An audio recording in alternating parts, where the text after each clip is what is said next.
Bonjour, je suis Vesselina Malom, coach d'action pour les entrepreneuses et aujourd'hui je vais te parler de pourquoi tu galères pour avoir des clients et pour vendre tes services.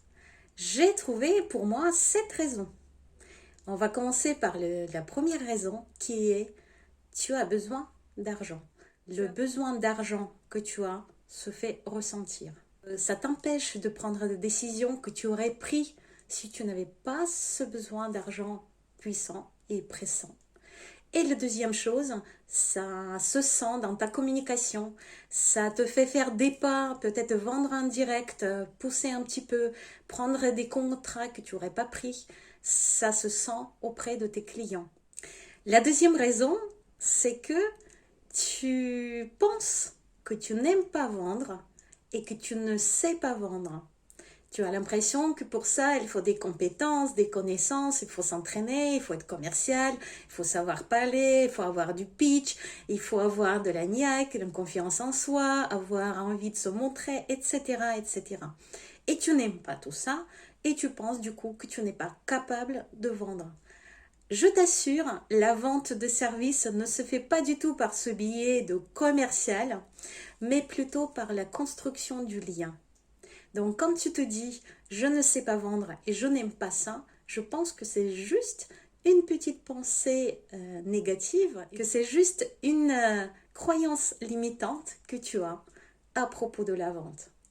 La troisième raison pour moi est très importante.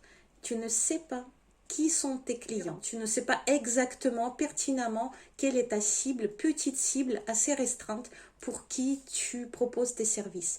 Et en plus, tu ne la connais pas au bout des doigts. Ça, c'est une vraie problématique des personnes qui lancent leur entreprise. Très souvent, elles ne savent pas encore qui sont leurs clients exactement et quels sont les besoins de ces clients. Donc il faut se laisser du temps pour étudier ces personnes-là, pour comprendre du bout des doigts, connaître vraiment les besoins auxquels tes services peuvent répondre. Donc troisième problématique, c'est ne pas connaître ses clients et ne pas connaître leurs besoins. La quatrième problématique pour moi, c'est que tu as un service, une offre que tu as inventé dans ta tête et tu penses que ça va marcher.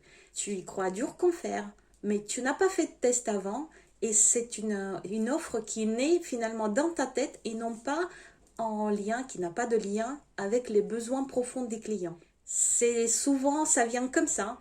On essaie de vendre quelque chose, on y croit, avant de se rendre compte que peut-être c'était né dans notre tête, on pensait que, on espérait que, mais finalement on n'a pas testé et on n'avait pas réellement le lien avec la réalité.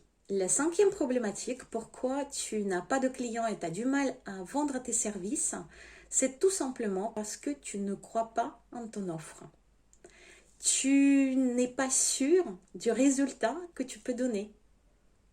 Peut-être c'est les saboteurs, c'est un petit syndrome de l'imposteur qui te joue des tours. Mais ce qui est sûr, c'est que tu n'es pas sûr du résultat que tu vas apporter.